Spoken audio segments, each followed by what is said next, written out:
Hello, architects and antediluvians. My name is Skyen, and Civilization VII has loomed threateningly on the horizon for many months now, like a dark shadow, an all-consuming maw that devours my free time in the infinite abyss of just one more turn.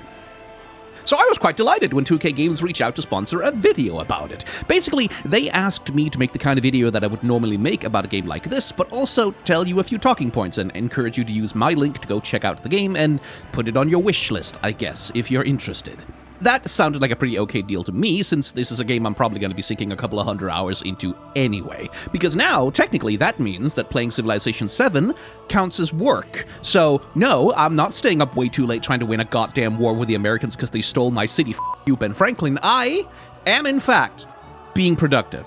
Anyway, Civilization is a franchise that's rich in interesting subjects for discussion. I, for one, would love to see a proper archaeologist or historian chat about the representations of ancient buildings and monuments in the game, for example. The little time-lapsed scenes of a wonder being built has always made me appreciate how gorgeous these things must have been in their time. I really like them. But when I loaded up the game for the first time and started clicking around to select my leader, I immediately knew what the subject of discussion was going to be for this video.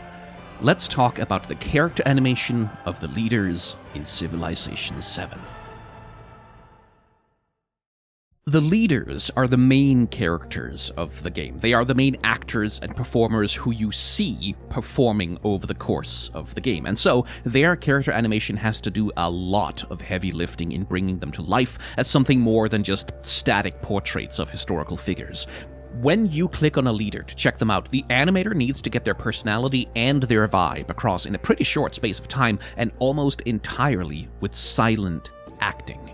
Now, aesthetically, Civilization VII seems to have landed in a midpoint between the two previous entries in the series. Civilization V tried for a painterly and colorful but largely naturalistic stylistic approach to character design, and Civilization VI, by contrast, swung much more heavily for a cartoony and exaggerated caricatured style with larger heads and somewhat distorted proportions. Civilization VII splits the difference, landing on a style which is stylized and caricatured in some of its choices, but without losing the gravity of naturalistic rendering and proportions. The leaders of Civilization VII feel a lot more like depictions of real people than they do in 6, but they also have more individual personality than the, at least in my opinion, somewhat slightly too stately designs of 5, which occasionally felt more like looking at a talking portrait painting than seeing a character. But the animation. Each leader needs to get something of their personality across in the very brief time that you spend sitting on the screen while trying to pick between them. And to that end, they each have a small set of looping idle animations that play while they're waiting. Ashoka, for example, stands very still. He keeps one pose, feet planted firmly in the same place, and his idle animation is just him shifting ever so slightly, altering his hand positions and maybe looking away for a moment. Compare and contrast that with Friedrich, who is much more fiddly and impatient. He gets distracted trying to whistle a tune. He plants his cane with a slam as if to say, "Get on with it," and fiddles with his cane as he exits that pose to return to his idol. He's never quite at rest. Another interesting comparison we can make is between Isabella and Augustus, who actually share a specific action. They both have royal staffs, and both of them have an idle animation where they look at and contemplate the object. Augustus seems to weigh it in his hands, consider it carefully, and then he swaps to his second idle animation where he's posing imperiously as though he's modeling for a marble statue. It's almost as though the sight of his imperial authority embodied in his staff has made him conscious of his legacy or his image. Isabella, on the other hand, is a little bit more lighthearted about it. She flips the staff, regards it, thumbs it idly with her finger, regards it a little bit closer, and then gives a little huff, almost as though she's amused by it or remembering how it inconveniences her.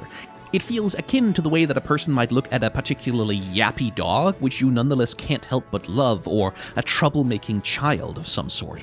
Where Augustus seems to want to pose with his staff, Isabella rather cradles hers more in her arms. There's a hint in her of a familial affection with the staff, rather than philosophical consideration of imperial authority. It's an interesting difference. And another interesting thing is to compare and contrast the both of them to Catherine the Great, who also has a royal staff, but who basically completely ignores it. She's just holding it idly at her side, almost treating it like an accessory.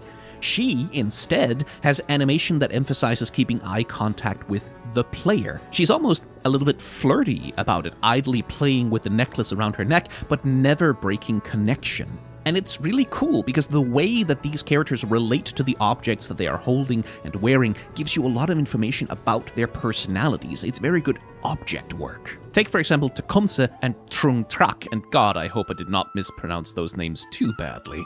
These are both militaristic characters, and so their idle animation features the both of them using and interacting with their weapons. Tecumseh swings his axe around quite casually, a couple of practice swings, but nothing elaborate or particularly aggressive, and then he rests it on his shoulder, and then adjusts the weight of it in his hands a couple of times as an idle fidget. His relationship with his weapon is very casual. He never really looks at it very much. It seems more like just a tool that he's used to having in his hands, something that he's so comfortable with that he almost forgets that it's there. Trung, on the other hand, clearly has a different relationship to her weapon. She swings it around as though she's practicing her way through martial arts forms. She's striking these big and formalized poses, but also she's going through an escalating emotional arc. As she works with her sword, you can clearly see that the emotion is rising in her: anger, passion, which she then eventually takes hold of and calms down by centering her weapon in front of her and breathing deeply. For her, the weapon is clearly not a casual thing, but a matter of seriousness and passion. Tecumseh's relationship to his weapon seems to be that, yeah, he might kill someone with it, sure, that could happen, but Trung will definitely kill someone with hers. When he brings out his axe, he might just be going to cut down some firewood. When she brings out her sword, she's gonna cut down a person. The relationship between the person and the weapon tells you something about who they are and how you should relate to them. Speaking of which, by the way, Harriet Tubman is a leader in Civilization VII, which is quite cool, and she has maybe the most evocative idle animation of all of the leaders. Her face falls, she drops her confident posture, and starts rubbing her wrists as though they're sore or hurting, evoking, very literally, the shackles of slavery, which she is remembering both physically and emotionally. Then she opens her eyes, sees you, and looks at you. She collects herself and defiantly puts a hand on her gun. The message of this little sequence is very clear. She will defend her freedom with lethal violence, and the way that she interacts with her gun is a statement of that. But it's a very different thing than either Tecumseh's casual comfort with his weapon or Trung's eager anticipation of using hers. She doesn't draw it, or point it, or threaten with it. She just puts her hand on it. Perhaps it's in part to reassure herself, but certainly also to remind anyone around that she has the gun and that she will use it. Once again, the relationship between the character and the object gives you information about who they are and how they act in the world. The animation style that's being used here, by the way, is clearly a very deliberate choice. Because this is mostly silent acting, and because it needs to communicate itself very clearly and very quickly, it is highly theatrical. It is exaggerated with big, readable movements, and often very unsubtle gestures. Tubman's little emotional arc, for example, is very deliberately overacted. This style of acting wouldn't fly on film, not even in a Disney film, because in that medium you would use cuts and close-ups and the Kuleshov effect and cinematography to communicate a ton of subtle information that you just can't do in a scene where the camera is locked in one position that forces the actor to be actually kind of small on the screen. The characters here are quite literally like actors on a little stage, and the animation choices reflect that. They are theatrical because of that. They are not trying for subtlety or implication, they are making physical statements. Now, when you select a leader to proceed with, the camera cuts in closer and the character gets to give a little bit of a monologue. It's usually barely more than a quote or a phrase, and even though there is now dialogue and voice acting to inform the characterization, the animation retains its theatrical aesthetic. Look at Ben Franklin here, for example. He starts with a grandfatherly acknowledgement of you and a little bit of a nod, and then he snaps his book dramatically and steps forward to engage you more deeply. He points the cane out at the viewer as though lecturing you, or perhaps letting you in on a kind of secret. Then he does some big head gestures, and finally he steps forward proudly and stamps his cane on the floor. He's declaring something. Through the whole animation, he builds up energy and energy and energy, and the cane stamping is the signal to let it loose. Now he gives a speech as though he's addressing a whole room for a moment and finishes, and then stands there with a satisfied look on his face as though to say, "I have spoken, and I am right." It's an image of Franklin as an orator, which is certainly popular in American self-mythology. It's the image of Franklin as the father of the nation, proud, forward-looking, optimistic, and idealistic, eager to press you to be your best self as well, to pursue life and liberty, and so on and so on. Historians can debate how accurate a depiction that is of Ben Franklin, but it works as a piece of characterization to get you to engage with the character. In a similar way, Jose Rizal is another character who puts on a theatrical performance, and for good reason here, actually. His idle animation is structured around his writing of observations in his journal, but the realistic way of depicting that, tiny scribbling, scratchy movements of putting pen to parchment, well, that wouldn't really look like anything in this context, so instead of that, he does these big flourishes, these big movements with the occasional gesture using even the book itself, which is not being held entirely naturally in his hand either. His close-up dialogue animation really gets the full mileage out of the props too. He gestures widely and cheerfully with the quill and then snaps it into the book as a bookmark, and then he gestures with the book and quill together, holding it close to his heart to really drive the relationship between his dreams and what he's writing down home. He stares off into the middle distance, heart alight with optimism, clearly telling you about a better world that he's envisioning. He's a little bit dorky here maybe, but by God, is he not immediately charming? He just seems like a good egg. Another couple of dialogue scenes I like are Catherine and Hatshepsut. Catherine's scene extends the vibe from her idle animations, where, remember, she's quite casual and maybe even a little bit flirty while maintaining constant eye contact with the player. And so, fittingly, in her dialogue, she's animated whimsically. It opens with her walking up to the viewer, open arms and open gestures. It's a bit coquettish and very cheerful, and she does a conspiratorial little lean in towards you as though she's confiding something in you. It's like she's sharing a little bit of gossip. It's casual and fun and maybe a little bit intimate. It's like she's letting you in on something here. It establishes a relationship. Meanwhile, Hatshepsut takes a very different tone of movement. She is giving a performance here, a speech. Where Catherine's movement is fast and fidgety, Hatshepsut moves deliberately, slowly, in these broad and imperious gestures, which makes sense since her dialogue quote here is a declaration of her divinity and imperial glory. Her movements come across here almost sort of like a dance, a set of ritualized motions that are meant to deliver grandeur. But, then, as she finishes that dance, she does this forward hip rotation and puts one hand on that hip. She leans towards the viewer and gives us a little bit of a raised eyebrow and almost a kind of challenging expression. It's a little bit like, I have given my speech, now let's see yours. There's a sense of expectation here, as though she's waiting to see what you'll do in response. And that, too, is a little bit intimate. It implies a relationship. This isn't the distant, retreating, untouchable coldness of a divine monarch who thinks herself above you. It's more like the acknowledgement of a rival or a peer. Just like Catherine, the animation here very quickly establishes a relationship between the player and the character. Now, 2K are obviously sponsoring this video, but even if they weren't paying me to do it, I would still say that this is really good, lovely animation. Like, no, it's not Sakuga, it's not breathtakingly action-packed or astonishingly technically complex, it's not even that much animation, it's only a couple of dozen seconds for each character at best.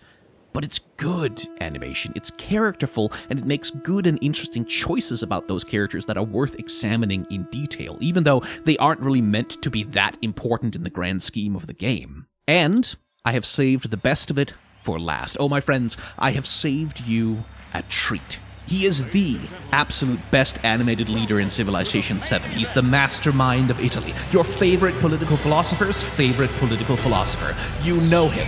You love him. It's Machiavelli! Oh my god, look at this nerd! Machiavelli has by far the cartooniest animation in the game. So far, anyway. More leaders will probably be coming down the line, but it's so over the top. Look at him rubbing his little palms together. It's like, hey, I'm Machiavelli, I make it the political plans, I'm a scheme, and I'm a plan, and it's so dorky. And part of why I love this so much is because, well, when we think of Machiavelli and the word Machiavellian, we think of like, oh yes, the suave, distinguished mastermind, cold, detached, subtle, cool, and this just isn't that. This man is a dork, and I can't help but love the subversion that's present in that, whether it's intentional or not, quite frankly. It also does a lot for it that he's so young here. Like, he looks like a kid. He looks maybe like he's 25 if he's lying to the bartender, and it gives him such an air of like he has the energy of a contrarian little shit who's convinced that he's got everything figured out, and he can't wait to tell you how he's figured out how to game the system. He's so smug and so confident, but crucially, and this is where the animation is actually doing a very good job, he's smug and confident on your side. When he's there rubbing his little hands and stroking his chin, and when he steeples his fingers and gives you that DreamWorks raised eyebrow, it's because you are co-conspirators.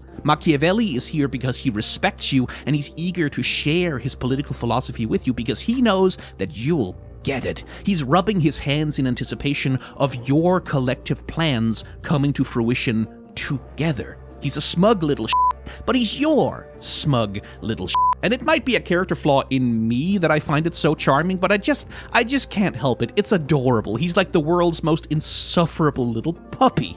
His dialogue scene reinforces this too. He walks up to you, scratching his chin approvingly. He does a little snappy finger point at you and gives you this like, ah, yes, you know what's up. You are comporting yourself with cleverness and guile. You are someone I can respect. And it's just so charming, at least to me, because I'm a weirdo. Now, in real life, Machiavelli was not quite the scheming manipulator his name has become associated with. He was a history nerd who idolized the Roman Republic and actually kind of hated that Italy was run by amoral despots and princes. His most famous work, The Prince, is in many ways a critique of Machiavellian power strategies, and I mean, poor guy that he got misunderstood so badly by history, but I do adore the way that he's characterized in Civ 7 all the same. There's something so charming about the total lack of guile and subtlety in his conspiratorial scheming animation, his smugness, that certainty in himself. It's fun. It's a lot of fun. With just a few animations, Machiavelli instantly becomes such a character with such a specific vibe. I don't even like his playstyle that much, but I still want to play him just because the animation did such a good job of selling him to me. Anyway, 2K would like me to let you know that Civilization VII has ambitions to be a game where you can build an empire that stands the test of time, where your strategy evolves as the ages pass, and no two playthroughs are ever quite exactly the same, with narrative events and unlockable attributes that allow you to customize your playstyle. Civilization VII is out on February 11th, and you can click my link in the description to go check it out and let 2K Games know that you came from my video. Thank you to 2K for sponsoring this video and providing me early access to the game.